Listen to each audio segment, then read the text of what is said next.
midnight screams. My wife Lynn and I have been together for 6 years and married for 11 months.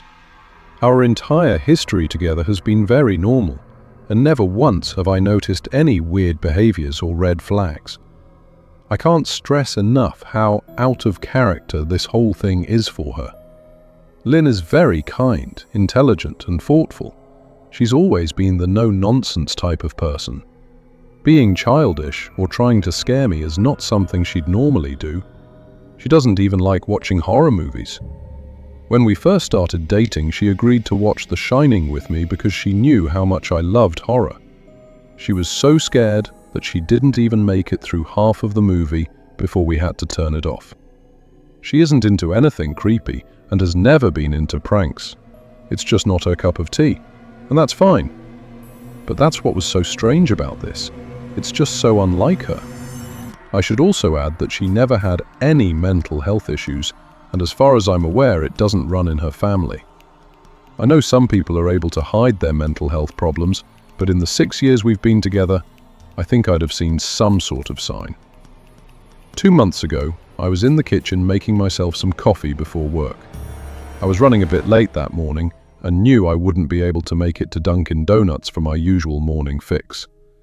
I took a sip of my coffee as I hurried down the hall towards the front door, when I happened to notice Lynn peeking at me from around the corner ahead of me. I could only see her eyes and a strand of her long dark hair hanging against the wall. The rest of her body was concealed behind the corner. I nearly spilled my coffee when I saw her. I did burn the shit out of my lips. "Jeez, Lynn," I said, wiping a few drops of coffee from my pants. "You scared the shit out of me." She immediately popped out of view like a little kid that had been caught. I heard her scurry off towards the living room, and by the time I got to the front door, she was out of sight. It was really weird and just totally out of character for her, like I said. Screamed. I'll admit it. Not out of irritation, but fear. For some reason at that moment I was scared.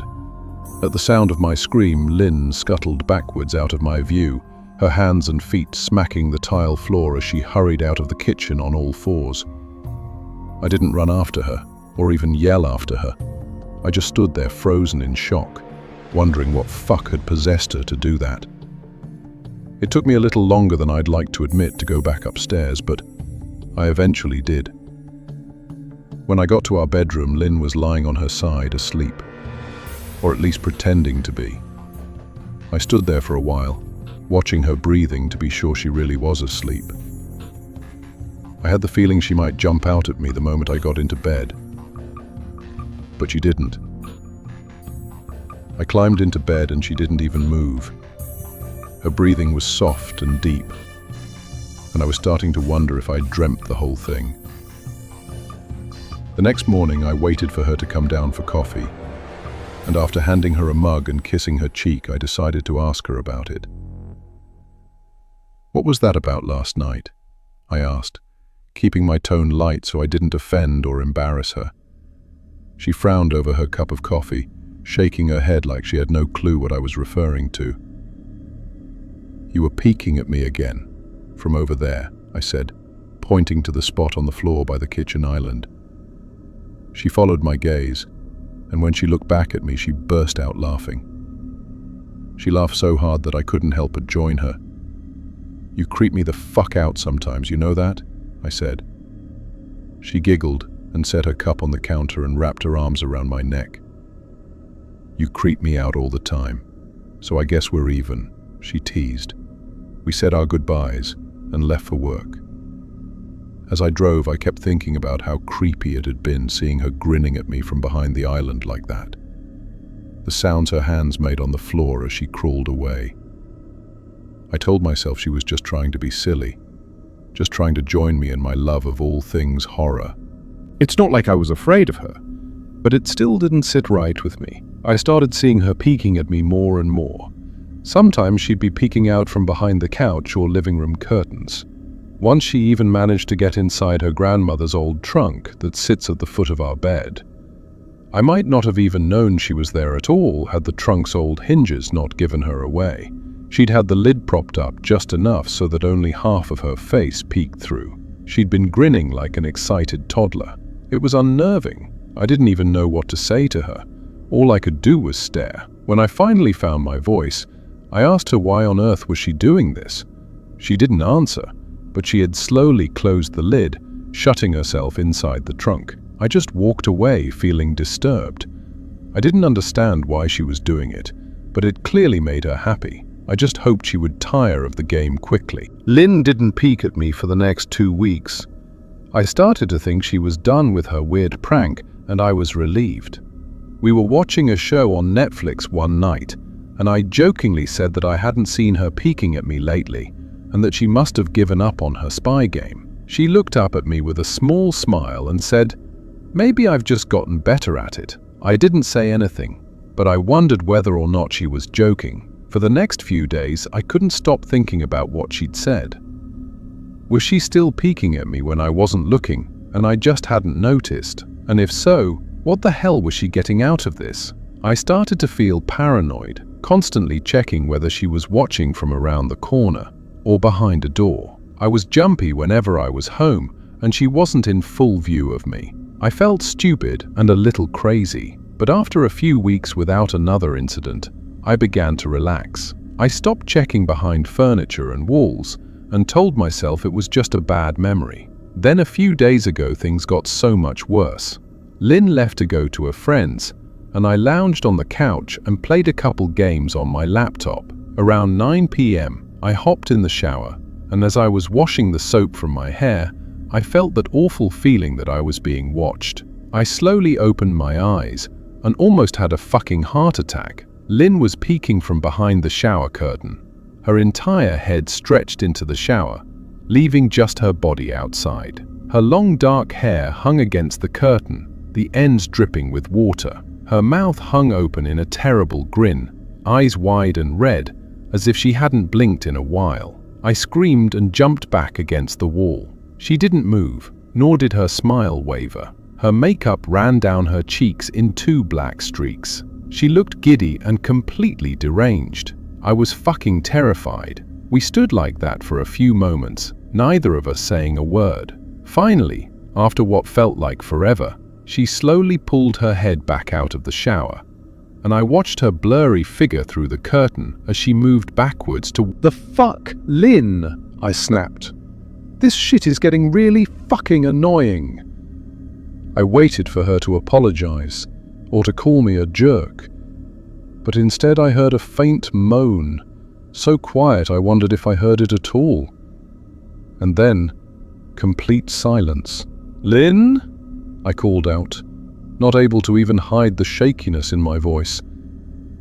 I got no response, just my own heavy breathing. "I swear to God, just fucking stop it," I yelled, pounding my fist on the door.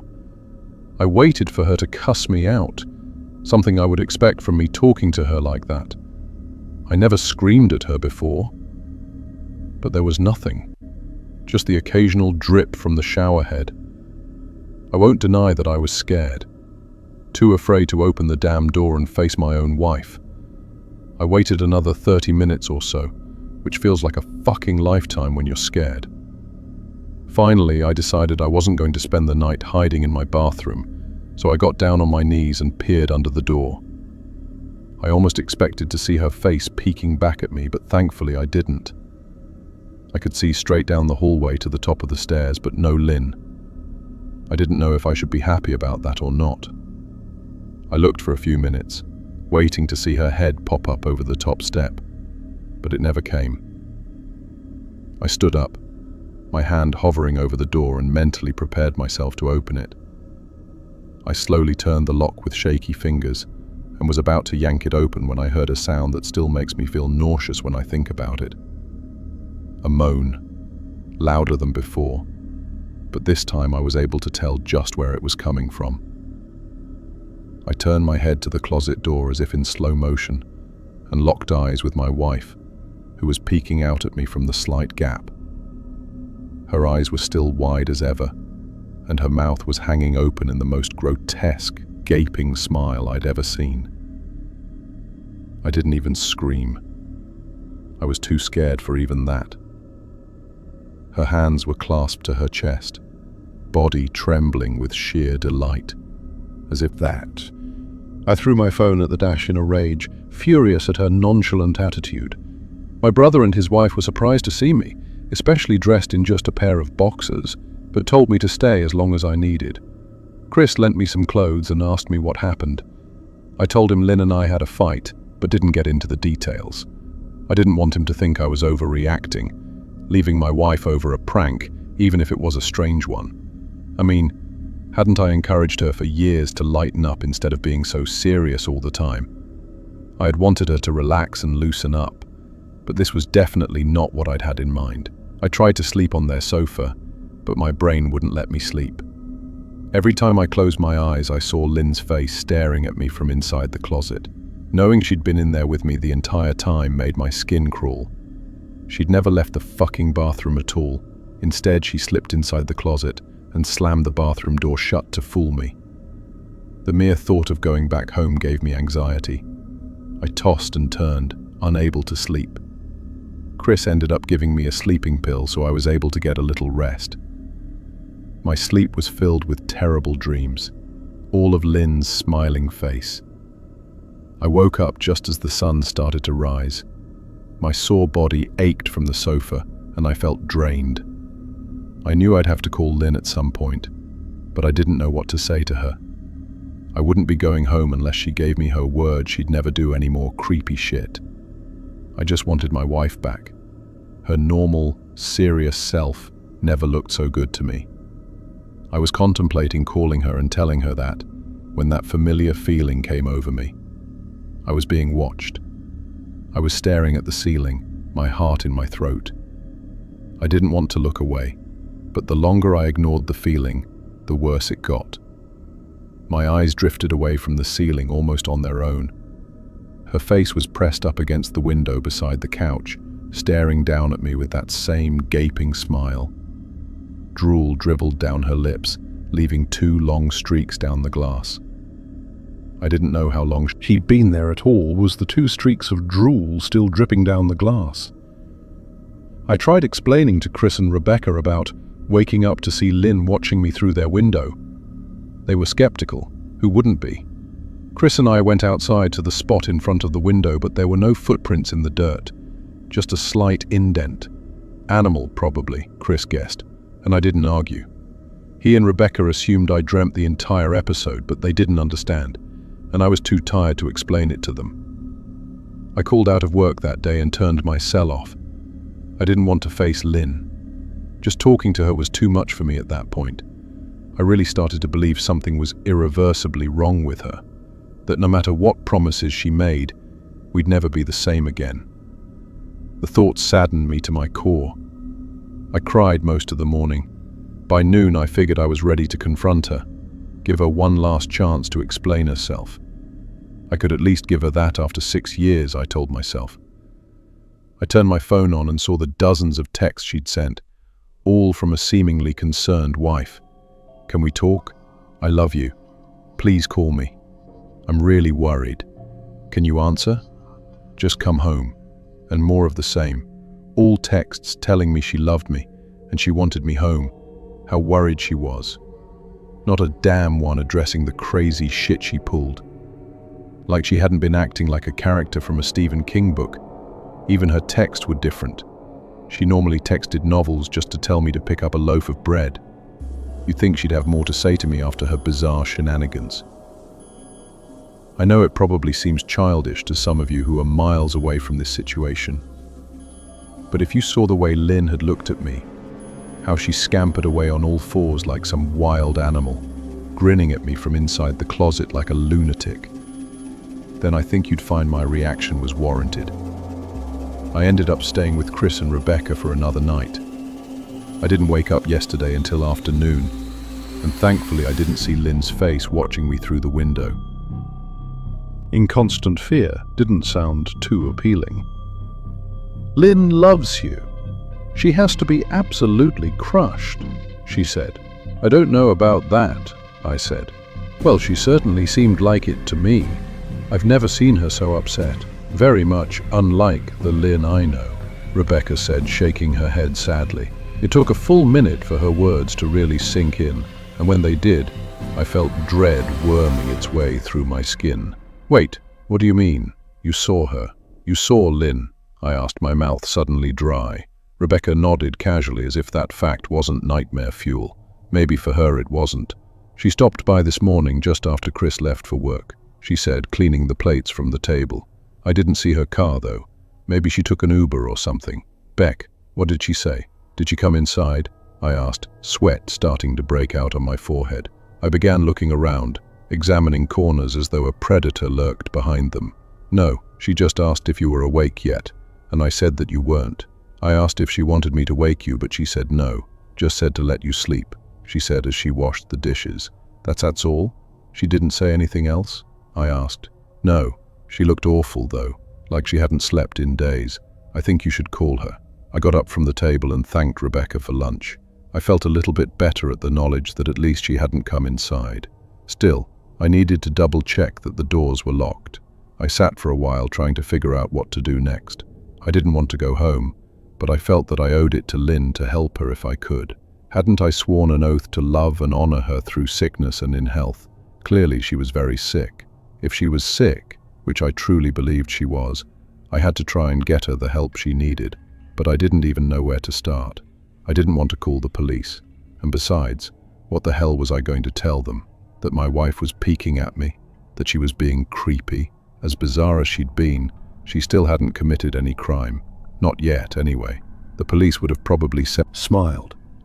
And when she did, only her lips would move into a thin-lipped smile, leaving her eyes as blank as before. She gave off this aura that felt like she was permanently on the offensive. I'd only met her twice, and both times were for such short visits. I got the impression she didn't approve of me for her daughter. Lynn always ushered us out quickly, as she didn't want me to feel uncomfortable, which I was grateful for. Being in her mother's company felt almost unbearable, like walking on glass. I was glad when we moved 3 states away so we didn't have to see her often. I was happy to avoid the woman, but I needed her help.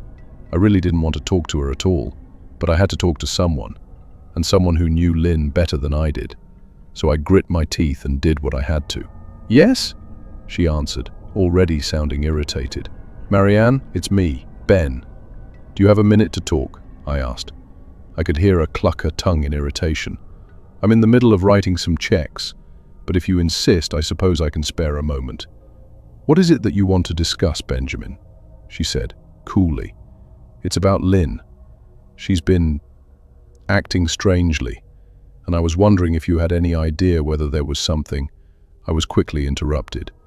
"It's a bit difficult to follow your rambling, Benjamin. What is it that you want from me?" she asked. I could almost see her standing there in her thin sweater and slacks, tapping her fingernails impatiently on the table. "I wanted to know if you'd ever noticed any odd behavior, or possibly any mental health issues," I asked. There was a long, uncomfortable pause that I couldn't tell was because she was just thinking, or something else. Finally, after a few seconds, she spoke. "I'm not sure if this is one of your jokes, Benjamin, but if so, I don't find the humor in it. Now, I do have business to attend to, as I've said, so if you don't mind," she said, but I cut her off before she could get rid of me. "Marianne, it's not a joke. I'm sincerely concerned about Lynn's mental health. Her behavior has been very erratic lately. I'm very worried about her and her refusal to help me. Even if she didn't like me, why wouldn't she want to help her own daughter?" I couldn't understand that. I tried to replay the conversation, desperate to find something I missed. After a while, I almost gave up, until I remembered her last words to me. "Seek professional help." She'd said those words with a bit of urgency. I could have just been grasping at straws, but no, I was sure her voice had changed ever so slightly when she'd said that, as if they were very important. What had she meant?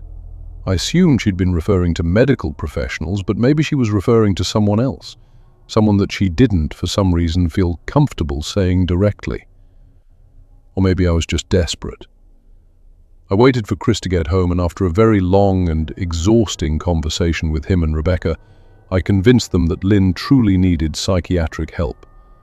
I didn't tell them everything. I wasn't prepared to go into it yet, but I told them about our last encounter, how she'd hidden in the bathroom, peeking at me from the closet. They were obviously shocked, but thankfully they believed me. They too just wanted to help her. Still, they didn't think it was all that serious.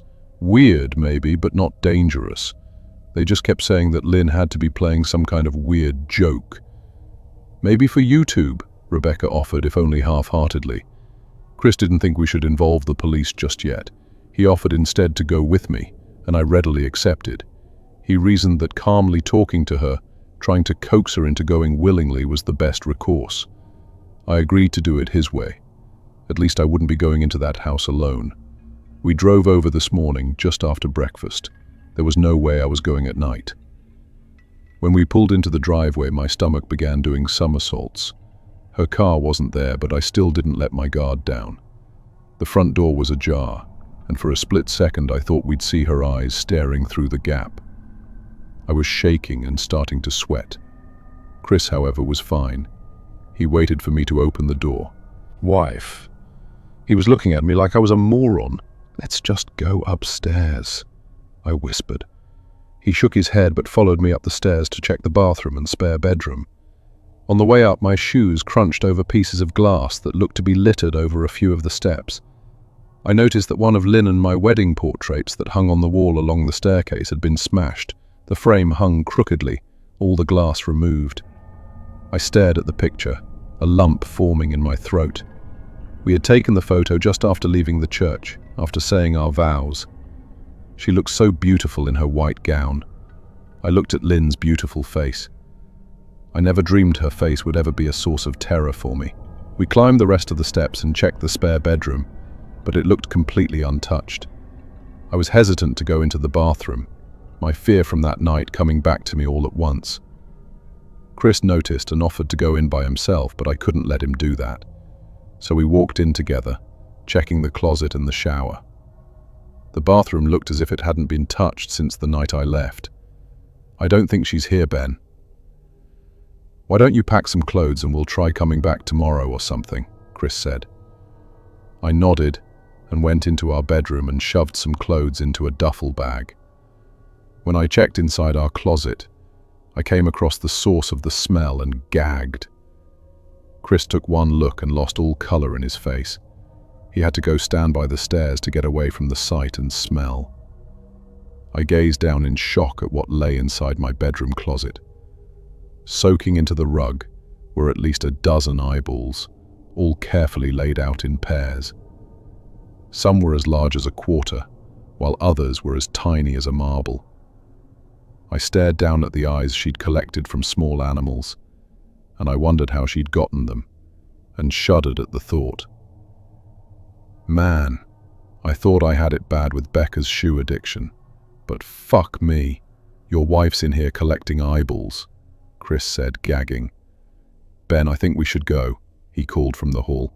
"I'm getting nauseous." She held her hands together just under her chin, and they were shaking eagerly. Now that she knew she'd been found, I could hear the quiet noises she was making, a sort of hiccuping sound in her throat, as if the excitement was just too much for her. It was unnerving, to say the least. Wide eyes and that same huge smile. Everything in me told me to run, but I forced it away. This was my wife. No matter how twisted, she was still the woman I married. I had to help her. "Lynn," I said softly. She didn't respond, but her head bobbed back and forth in two quick little movements as if she were nodding. "Baby, I just want to help, okay? Can you let me do that?" I asked.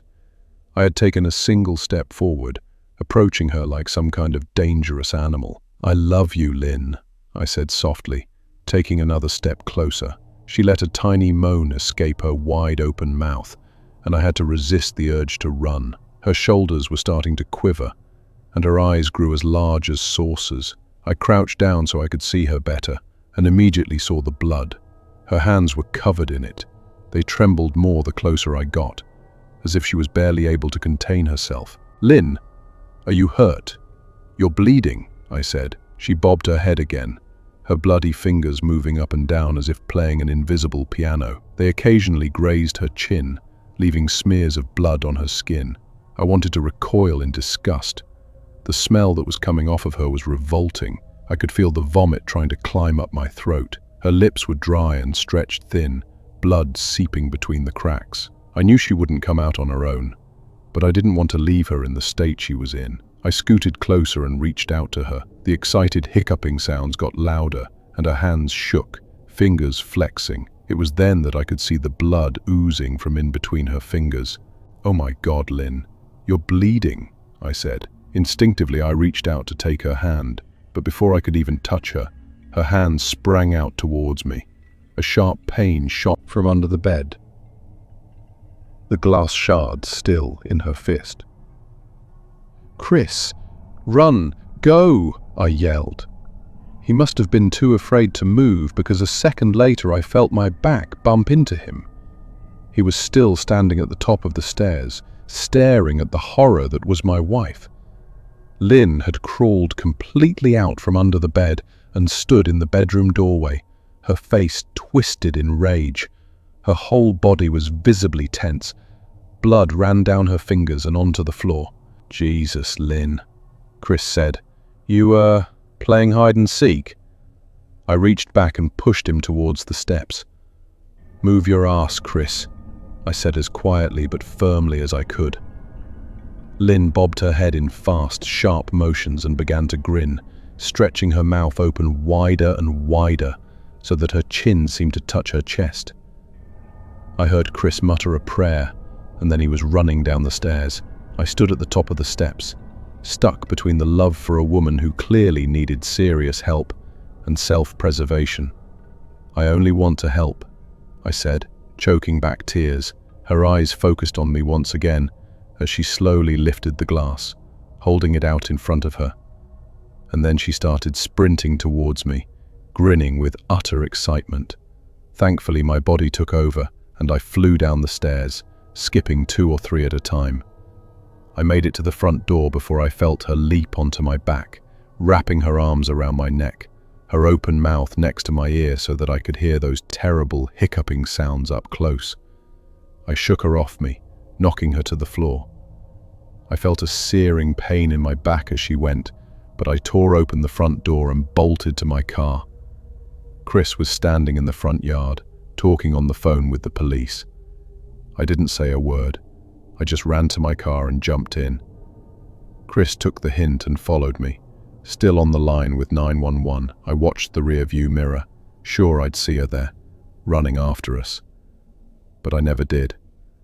I went straight to the ER and got 11 stitches in my arm and 3 on my back. The police asked a lot of questions and went back to the house to do a search, but of course Lynn wasn't there. They advised me to stay with a friend or relative for a while and to file a restraining order as soon as I could, but none of those things would matter. Somehow I just knew. I dropped Chris off at home and went to a motel an hour away. I wanted to put as much distance between me and Lynn as I could. This is where I've been for the last 4 hours. I thought maybe the police would find her, maybe they'd get her the help she desperately needs. But now I don't think so. Because 40 minutes ago, I got a text from an unknown number. Just 3 words. "I found you." And a picture attached. The picture was dark and grainy, but I instantly knew what it was. There was no mistaking my wife's eye. I started typing this out immediately after. I don't know what to do. I'm alone and scared, and I can't help but feel that I'm being watched.